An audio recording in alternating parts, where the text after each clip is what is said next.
दोस्तों आज हम बात कर रहे हैं एक और नई वैकेंसी की। जैसा कि आपको पता है कि अभी कई सारी जगह कई सारे कोर्ट में कई सारे जिलों के कोर्ट में वैकेंसी निकली हुई हैं। तो आज हम बात करेंगे सिंगरौली के डिस्ट्रिक्ट कोर्ट में वैकेंसी निकली हुई हैं और ये अभी और भी मध्य प्रदेश के कई जिलों में वैकेंसी निकली हुई हैं। तो आपको आ जाना है district and session court Singrauli की वेबसाइट पर, जो कि जिला एवं सत्र न्यायालय सिंगरौली के नाम से रहेगा। इसमें आपको नोटिस पर आना और नोटिस में रिक्रूटमेंट पर आपको क्लिक कर देना है। जैसे आप इस पर क्लिक करेंगे आपके सामने ये वैकेंसी दिख जाएगी। LADCS recruitment Singrauli. Starting date 24/12/2024 की है और एंड डेट 10/1/2025 की है। इस व्यू पर आप क्लिक कर देंगे तो आपके सामने ये ओपन हो जाएगा। इसको हम देख लेते हैं कि क्या मांगा गया है। बाकी भोपाल की भी हमने डाल दी हुई है, उज्जैन की भी हमने डाल दी हुई है। जो व्यक्ति उज्जैन से रिलेटेड है, आसपास है, वो इसमें आवेदन कर सकता है। वो उज्जैन वाले में, भोपाल वाले में जिसको आवेदन करना है वो भोपाल वाले में कर सकता है।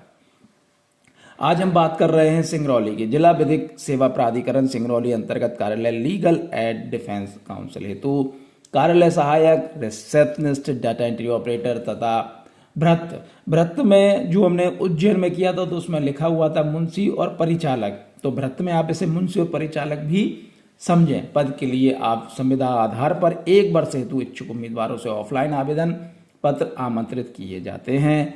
इच्छुक उम्मीदवार नियत प्रारूप में, जो प्रारूप है इसमें आवेदन प्रारूप है वो बता दूंगा आपको, इसमें ही है। तो आप उसको भरकर आपको जमा करना है। तारीख 24 से स्टार्ट हो गए हैं, अंतिम तारीख 10/1/2025 है। समय अभी पर्याप्त है। आप इसे डाक के द्वारा भेज सकते हैं, कुरियर के द्वारा भेज सकते हैं, स्वयं जाकर भी जमा कर सकते हैं। कार्यालय सहायक, रिसेप्शनिस्ट, डाटा एंट्री ऑपरेटर, कार्यालय भृत्य, जैसा कि मैंने कहा है कार्यालय सहायक, रिसेप्शनिस्ट और कार्यालय भृत्य में आप जो मुंशी का जो काम होता है, परिचालक का जो काम होता है वो इसमें आ जाएगा। साक्षात्कार तथा आवश्यक पद अनुसार टाइपिंग टेस्ट हेतु दिनांक प्राप्त आवेदनों की स्क्रूटनी के उपरांत जिला न्यायालय सिंगरौली की आधिकारिक वेबसाइट तथा कार्यालय जिला विधिक सेवा प्राधिकरण सिंगरौली के सूचना पटल पर यथासंभव दिनांक 15/1/2025 के बाद प्रसारित किया जाएगा। ये वेबसाइट है, वेबसाइट पर भी जाके आप इसकी जानकारी ले सकते हैं। यहाँ पर सैलरी स्ट्रक्चर दिया हुआ है। कार्यालय सहायक की सैलरी 15 से 20,000 रुपये है। रिसेप्शनिस्ट, डाटा एंट्री ऑपरेटर की सैलरी 15,000 से 17,000 है और कार्यालय भृत्य की सैलरी 10 से लेकर 12,000 रुपये रहेगी। शैक्षणिक योग्यता में बात करें तो सहायक, जो कार्यालय सहायक क्लर्क, ये देखिए लिखा आ गया क्लर्क के लिए सैलरी स्नातक उत्तीर्ण रहेगी। और बाकी जो इसमें डिटेल दी हुई है आप इसको ध्यान से देख लीजिए और समझ लीजिए, उसके बाद ही आप इसमें आवेदन। रिसेप्शनिस्ट से डेटा एंट्री ऑपरेटर में भी स्नातक उत्तीर्ण चाहिए। अब स्नातक उत्तीर्ण में आप किसी भी सब्जेक्ट से अगर स्नातक हैं तो आपका काम हो जाएगा। वर्ड तथा डेटा प्रोसेसिंग क्षमता और दूरसंचार प्रणाली जैसे ये सब चीज़ें आनी चाहिए। और ये सब चीज़ कार्यालय भृत्य के लिए हम बात करें तो कार्यालय भृत्य हेतु नालसा संशोधित, यानी इसमें 8वीं पास चाहिए। हिंदी भाषा को पढ़ने और लिखने की क्षमता होनी चाहिए।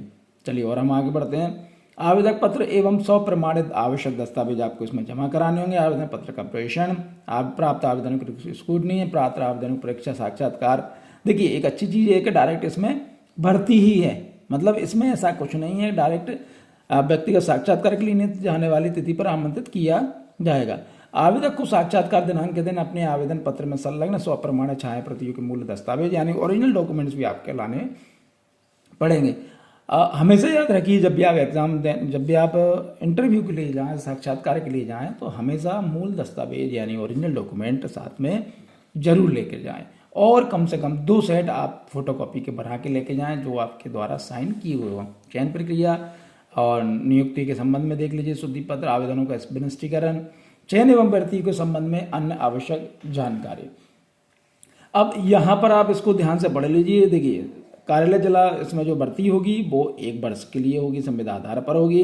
अभ्यर्थी तीनों पद वर्ग हेतु आवेदन पृथक प्रस्तुत कर सकेगा। अगर आप तीनों में आवेदन करना है तो आपको अलग अलग इसमें आवेदन करना होगा। और आवेदक, जो आपका आवेदक है उसकी आयु न्यूनतम 18 वर्ष की होनी चाहिए। अभ्यर्थियों के मूल प्रमाण पत्रों के निरीक्षण व सत्यापन की कार्यवाही साक्षात्कार दिनांक को ही होगी। उन्हें साक्षात्कार में मूल दस्तावेजों पहचान पत्र के साथ उपस्थित होना होगा। यदि कोई अभ्यर्थी विज्ञापन की शर्तें पूरी न करते हुए भी आवेदन प्रेषित करता है या उसका आवेदन पत्र त्रुटिपूर्ण पाया जाता है अथवा उसमें असत्य जानकारी दी जाती है अथवा कोई वांछित जानकारी नहीं दी जाती है अथवा किसी जानकारी को छुपाया गया, तो ऐसी स्थिति में किसी भी स्तर पर, यानी अगर बिल्कुल ये मत समझिए जैसे मान लीजिए कि आपके डॉक्यूमेंट्स को देख लिया गया है और आपसे कह दिया हुआ है कि हाँ, उसके बाद भी अगर आपके डॉक्यूमेंट्स गलत पाए जाते हैं, आपकी जानकारी गलत पाई जाती है, तो अभी आपका उस समय पर भी आवेदक निरस्त कर दिया जाएगा। साक्षात्कार तथा आवश्यक पद हेतु टाइपिंग टेस्ट दिनांक की सूचना ये वेबसाइट दी हुई है, यहाँ पर आपको मिल जाएगी। और भी जो कोई माध्यम है जैसे सूचना पटल पर भी आपको वहाँ पर सूचित कर दिया जाएगा, तो आप इस चीज़ को भी देखते रहिए। चलिए और हम बात करते हैं आवेदक को साक्षात्कार की सूचना उनके मोबाइल नंबर पर SMS या व्हाट्सएप के माध्यम से तथा जिला सिंगरौली लिखा हुआ है न्यायालय सिंगरौली की आधिकारिक वेबसाइट, जो वेबसाइट बताई हुई थी, पर दी जाएगी। इसमें आवेदक समय समय पर वेबसाइट एवं अपने मोबाइल की जांच करते हैं। सूचना न मिलने पर जिला विधिक सेवा प्राधिकरण सिंगरौली तथा जिला न्यायालय सिंगरौली की कोई जिम्मेदारी जवाबदारी नहीं होगी। उपरोक्त अनुसार भर्ती प्रक्रिया पूर्ण रूप से legal aid defence council modified scheme 2022 तथा माननीय मध्य प्रदेश राज्य विधिक सेवा प्राधिकरण जबलपुर के माध्यम से मार्गदर्शन अनुसार की जाएगी। किसी प्रकार का कोई संशोधन अथवा निरस्तीकरण का अधिकार माननीय अध्यक्ष महोदय जिला विधिक सेवा प्राधिकरण सिंगरौली को होगा। अब यहाँ पर आ गया आपका आवेदन पत्र, यहाँ पर आपका फोटो आ जाएगा, आवेदन पत्र क्रमांक ये कार्यालय के लिए है। अब किस पद पर आप आवेदन कर रहे हैं उसका नाम यहाँ पर लिख देंगे, आवेदक का नाम आ जाएगा, आपका पिता या पति का नाम आ जाएगा, जन्म तिथि आ जाएगी। अब 1/12/2024 के हिसाब से आपकी जन्म तिथि यहाँ पर लिख दीजिए।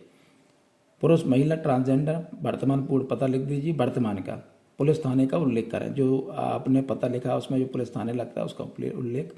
स्थायी रूप से पूर्ण पता पुलिस थाने का जहाँ स्थायी का है उसका यहाँ पर कर दीजिए। मोबाइल नंबर, अब मोबाइल नंबर कोशिश कीजिए कि वो दें जिसमें व्हाट्सअप हो आपका, ठीक है, और वो दें जो आपका हो और वास्तव में जो बंद नहीं हो रहा है। कम से कम जब तक ये इंटरव्यू वगैरह ना हो जाए तब तक तो आप उसे बंद ना करें। ईमेल आईडी पड़ोसी का ना दें, खुद का दें, स्वयं का दें, और वो दें जो आप रेगुलर उसे चेक करते रहते।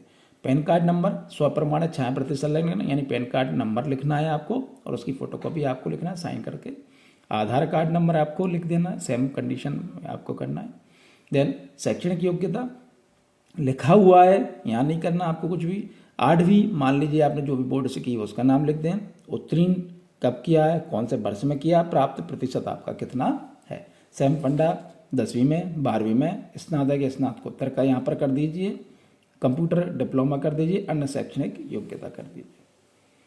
नोट, आवेदक द्वारा अपने आवेदन पत्र में उल्लेखित शैक्षणिक योग्यता अनुसार अंक सूची डिग्री डिप्लोमा आपने जो लिखा है ऊपर यहाँ पर जो लिखा है उनकी छाया प्रति यानी फोटोकॉपी आपको खुद के साइन करके स्वप्रमाणित करके आपको देनी है। कार्यानुभव, यदि आपके पास कोई कार्यानुभव है तो आप उसकी फोटोकॉपी भी वहाँ पर लगाएंगे।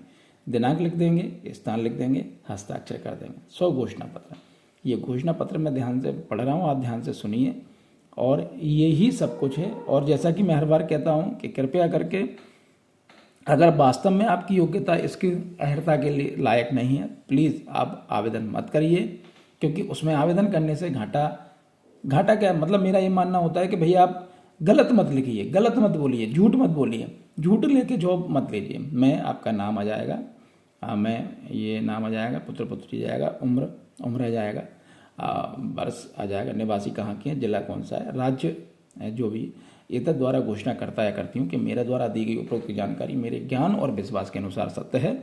मैंने इसमें कुछ भी छिपाया नहीं है। मुझे यह संज्ञान है कि मेरे द्वारा सत्य या भ्रामक जानकारी देने पर मेरे विरुद्ध, ये लिखा हुआ है आपने